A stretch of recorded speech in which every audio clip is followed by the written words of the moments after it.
मसूरी में इन दिनों भूमाफियाओं के हौसले बुलंद हो रहे हैं, जिस कारण पर्वतों की रानी मसूरी में प्रशासन की नाक के नीचे भूमाफियाओं द्वारा अवैध रूप से निर्माण और खनन किया जा रहा है, जिसका खामियाजा आम लोगों को भी भुगतना पड़ रहा है।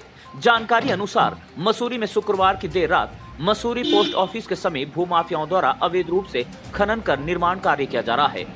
भूमाफियाओं द्वारा जमीन की खुदाई करते हुए एक घर की नींव को ही खोद डाला, जिस कारण घर का पुस्ता ढह गया और घर में दरारें आ गई, जिस कारण घर में रह रहे परिवार को खतरा पैदा हो गया।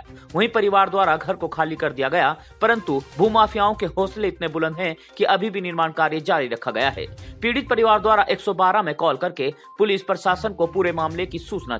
पीड़ित परिवार के सदस्य महिपाल पवार ने बताया है कि उनके घर के सामने ही जमीन कुछ लोगों द्वारा खरीदी गई है और अवैध रूप से बिना प्रशासन की अनुमति के जेसीबी से खुदाई की जा रही थी, जिस कारण माल रोड की मुख्य सड़क को पुस्ते सहित क्षतिग्रस्त किया गया है।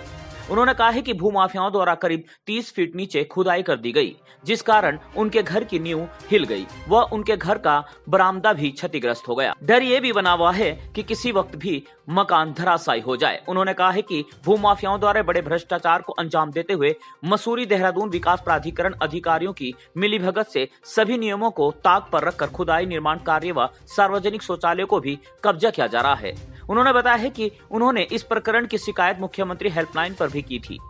बताते चलें कि अभी कुछ समय पहले ही इन भूमाफियाओं द्वारा एक अल्पसंख्यक वर्ग के सब्जी विक्रेता की दुकान को रातों रात जमींदोज कर दिया गया। उस स्थान पर काबिज हो गए थे, जिसका मामला भी प्रशासन के सामने है। नमस्कार, मेरा नाम महिपाल पवार है और ये मकान जो जहाँ पे पुस्ता ढहा है और हमारे घर की छत गिरी है, ये मेरे चाचा जी श्री सुंदर सिंह पवार जी हैं। इनका मकान है 3 मंजिला, जिसका नक्शा पास है।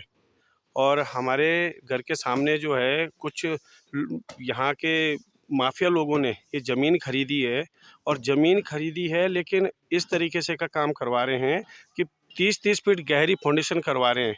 क्या प्रशासन को पता नहीं है कि मसूरी की भौगोलिक स्थिति क्या है? 30 फीट का गहरा गड्ढा करवा के फिर बीम और उसमें आरसीसी भरवा रहे हैं। हमने तो 5 फीट का करवाया जब हमने बनवाई। हमें तो हमारे पीछे तो एमडीडी वाले 24 घंटे खड़े रहे। आज कहाँ गया वो प्रशासन? आज क्यों नहीं आता है सामने? ये खाली बस माफियाओं की मसूरी रह गई है।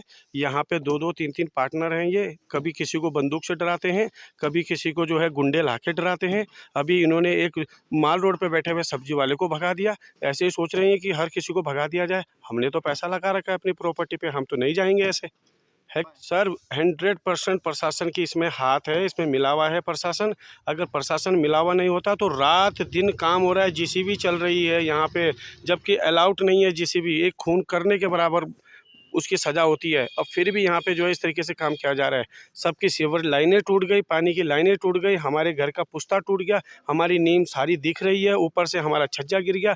इतना करने के बाद भी जो है उसको समझा रहे हैं, उल्टी धमकी दे रहा है हमको कि तुम्हें देख लेंगे, तुम काम में बाधा डाल रहे हो। सर, घर के अंदर भी जो है उसमें दरारें आ गई है। रात को हम बाहर थे, कोतवाल साहब से हमने निवेदन किया कि आप बताइए हम क्या करें। तो कोतवाल साहब ने कहा या तो हम आपको नारी निकेतन भेज सकते हैं अगर लेडीज़ है, या फिर हम सुद्धू वाला भेज सकते हैं, जहाँ जहाँ जो है सरकारी व्यवस्था होती है। मतलब हम जेल चले जाएँ, लेकिन यहाँ का माफिया जेल ना जाए। जो माफिया यहाँ काम कर रहा है वो जेल ना जाए, हमारी व्यवस्था जेल में होगी। इस तरीके की भाषाएँ हमारे एसओ साहब जी ने कल हमारे सामने की है। हमारे पास भी उसकी रिकॉर्डिंग है, हम भी दिखाएंगे जनता को कि क्या होता है।